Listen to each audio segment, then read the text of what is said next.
আসসালামু আলাইকুম রহমতুল্লাহি ওবরকাতুহু। সম্মানিত দর্শক,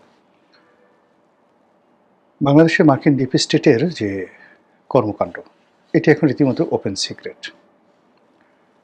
শেখ হাসিনার পতন এবং জুলাই আগস্ট যে গণ আন্দোলন, এই সময়টিতে রাজপথে যা কিছু ঘটেছে, এরপর পর্দার আড়ালে যা কিছু ঘটেছে, ক্যান্টনমেন্টে যা কিছু ঘটেছে, সচিবালয়ে যা কিছু ঘটেছে, গণভবনে যা হয়েছে, বঙ্গভবনে যা কিছু হয়েছে, রাজনৈতিক দলগুলোর যে অফিস, সেই অফিসে যা কিছু হয়েছে, তারপর লন্ডন মানে তারেক রহমান সাহেবের অফিস, পাকিস্তান, ইসলামাবাদ, দিল্লি, ওয়াশিংটন, সব মিলিয়ে একটা তোলপাড় হয়েছে। আর সেই তোলপাড়ের একটা কেন্দ্রীয় কমান্ড ছিল। There was a meticulous design, there was a decision, there was a forecast. এই জিনিসগুলো যখন ছিল, তার প্রেক্ষিতে বাংলাদেশের 17 বছরের কন্টিনিউয়াস একটা রেজিম পরিবর্তন হয়ে যায়। বাংলাদেশের মধ্যে প্রাচীনতম একটা দল বহুবার ক্ষমতা এসেছে, মুক্তিযুদ্ধের নেতৃত্ব দিয়েছে।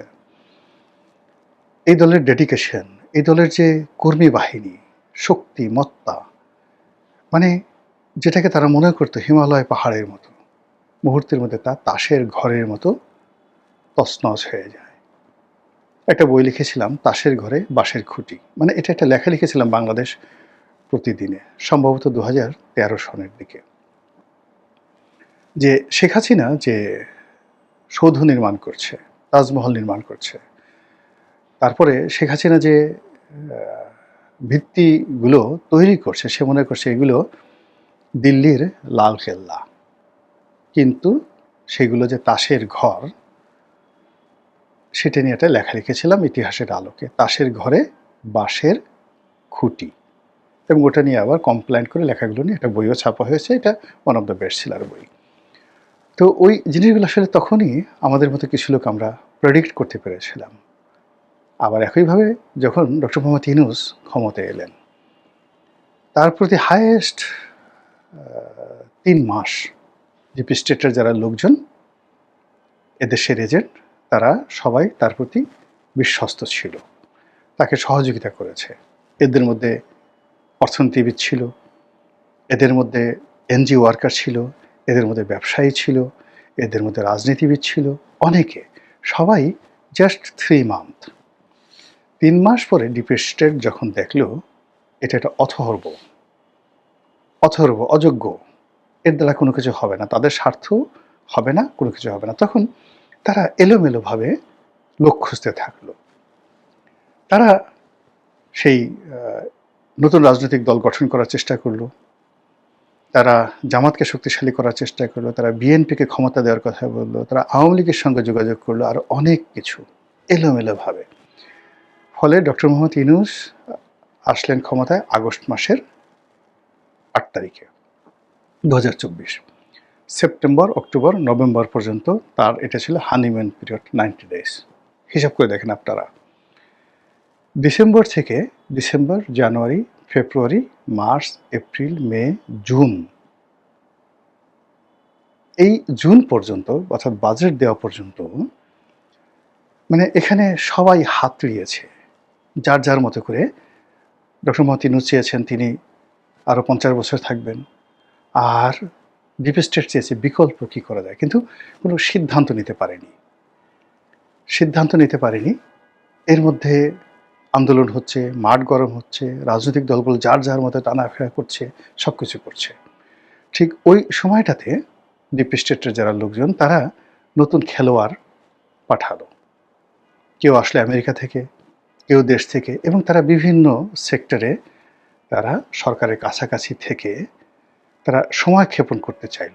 সময় ক্ষেপণ মিনস তারা তাদের যে কর্মকাণ্ডগুলো, সেই কর্মকাণ্ড, বার্মা অ্যাক্ট, তাদের সেই কর্মকাণ্ড, রোহিঙ্গাদেরকে ব্যবহার করে সেখানে এই কর্মকাণ্ড করা, এরপরে বাংলাদেশের এই ভূখণ্ডকে ব্যবহার করা, সেন্ট মার্টিন করা, সব মিলিয়ে ঝিলিয়ে দেখা গেল 2025 সনের তারা সেই আরও 3 মাস সময় নিল, অর্থাৎ আগস্ট, সেপ্টেম্বর, অক্টোবর।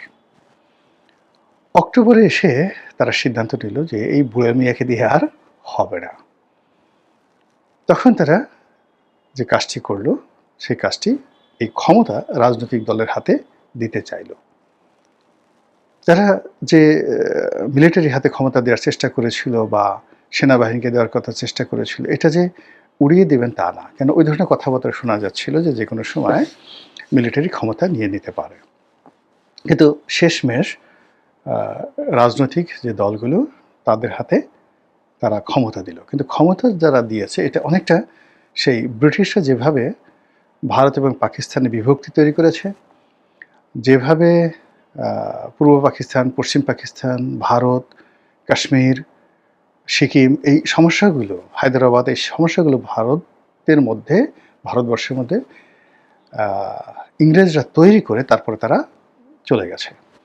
একইভাবে ডিপ স্টেট তারা ক্ষমতা দিয়ে গেছে রাজনীতিবিদদের হাতে, নির্বাচন দিয়ে গেছে, কিন্তু নিজেরা আড়ালে বসে এমন সব বিরোধগুলো জড়িয়ে দিয়েছে, সেগুলো সংস্কার নিয়ে, সেগুলো সংবিধান নিয়ে, সেগুলো জুলাই সনদ নিয়ে, এবং এইগুলো নিয়ে বিএনপি, জামাত, এনসিপি এদের মধ্যে এমন সমস্যা তৈরি করে গেছে যেটা 47-এ যে ভারত বিভক্ত হলো ওই সমস্যাগুলো ঠিক একই সমস্যা। এখন এরা প্রাণান্ত চেষ্টা করছে, বিএনপি, জামাত, এনসিপি চেষ্টা করছে এই সমস্যাগুলো ওভারকাম করার জন্য, কিন্তু তারা পারছে না। ঘুরে ঘুরে আবার সেই ডিপ স্টেটের কাছে যেতে হচ্ছে, অথবা ডিপ স্টেট তাদের কাছে আসছে। এখন আবার সেই রাষ্ট্রদূতদের ঘোরাঘুরি। এই 2 দিন আগে ইউরোপীয় রাষ্ট্রদূতদের একটা সংগঠন, সেটার একটা ডে পালন হলো, এবং ওখানে দাওয়াত পাওয়ার জন্য মানুষ পাগল হয়ে গেল, এবং ওটা বাংলাদেশের মধ্যে একটা ঈদের একটা মিলন মেলা হয়ে গেল এই সময়টাতে। এবং যেখানে প্রধানমন্ত্রী নেই, সরকারের কোনো গুরুত্বপূর্ণ ব্যক্তি নেই, অথচ এই ইউরোপীয় ইউনিয়নের যে রাষ্ট্রদূত তার নেতৃত্বে একটা বিরাট সেই ইউরোপিয়ান ডে তারা পালন করল। এরপরে মার্কিন বিশেষ দূত, স্পেশাল এনভয়, এনসিপির অফিসে গেল। জামাতের আমির জাপান সফরে গেলেন। আপনি তো জানেন যে মার্কিন মেয়েদের একটা বিরাট হেডকোয়ার্টার আছে জাপানে।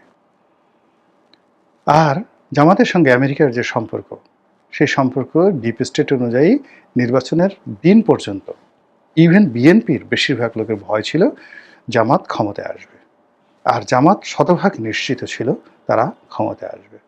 ক্ষমতায় যখন রেজাল্ট হলো, রেজাল্ট দেখে জামাতও সারপ্রাইজ, রীতিমতো যেটাকে বাংলায় বলে টাসকি খেয়ে যাওয়া, আর বিএনপি রীতিমতো টাসকি খেয়ে গেছে। নির্বাচনের দিন পর্যন্ত বিএনপির লোকজন বলছেন, স্বয়ং তারেক রহমান বলেছেন যে চক্রান্ত থেমে নাই, আমাদেরকে সেই চক্রান্ত মোকাবেলা করতে হবে। যা হোক, সরকারের যে সময়, সেই নির্বাচনের পর থেকে এই সময় পর্যন্ত এখনো 3 মাস হয়নি, কিন্তু এর মধ্যে সরকারের কোনো কর্মকাণ্ডে ধারাবাহিকতা সরকার আনতে পারছে না।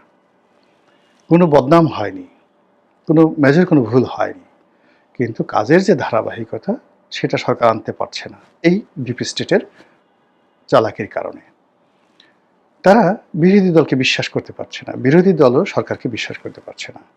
বিরোধী দল মনে করছে, তারা প্রকাশ্যই বলছে যে এই সরকার আওয়ামী লীগের মতো আচরণ করছে, এই সরকারের উপরে শেখ হাসিনা ভর করেছে, তারেক রহমান সাহেবকে সরাসরি শেখ হাসিনা বলে বিরোধী দল গালি দিচ্ছে।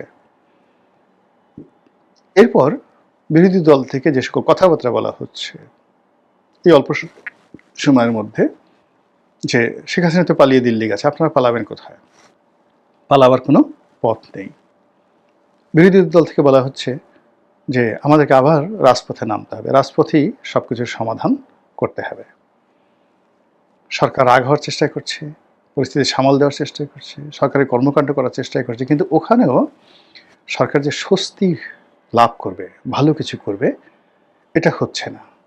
একবার রোনাল্ড রিগান, সেই আমাদের দেশে যেভাবে ডিপ স্টেট আছে, মার্কিন নীতির ডিপ স্টেট, ওখানেও সেই আমেরিকান যে এলিট তাদের একটা ডিপ স্টেট আছে। বেসিক্যালি রোনাল্ড রিগান যখন প্রেসিডেন্ট হলেন, তখন মার্কিন অয়েল কোম্পানিগুলো সেখানকার হোয়াইট হাউস থেকে শুরু করে ডিপার্টমেন্ট অফ জাস্টিস, এদের মিনিস্ট্রি অফ যেটা পেন্টাগন সব কিছু তারা নিয়ন্ত্রণ করত, ওদের বাইরে যেতে পারতো না। এখন ওই তেল কোম্পানির জায়গাগুলো খানিকটা এখন অর্ধেক অর্ধেক তেল কোম্পানির সেই ক্ষমতা আছে, তার সঙ্গে সঙ্গে এখন যে প্রযুক্তির যে জায়ান্ট কোম্পানিগুলো, গুগল আছে, মেটা আছে, ইলন মাস্ক আছে, তো তারা এই জায়গাগুলো দখল করছে। এবং এখানে এই যে ডোনাল্ড ট্রাম্পের উপর যে আক্রমণ করা হলো, গুলি করা হলো, নির্বাচনের সময় একবার করা হলো এবং কয়েকদিন আগে যে গুলি করা হলো, এসছে মেসেজ এটা আমেরিকাতে হয়। জন এফ কেনেডিকে মেরে ফেললো, আব্রাহাম লিঙ্কনকে মেরে ফেললো, একেবারে 100 বছরের ব্যবধানে, সেম ডেটে, সেম মাসে। ওটা ওদের ডিপ স্টেটের যে পলিসি।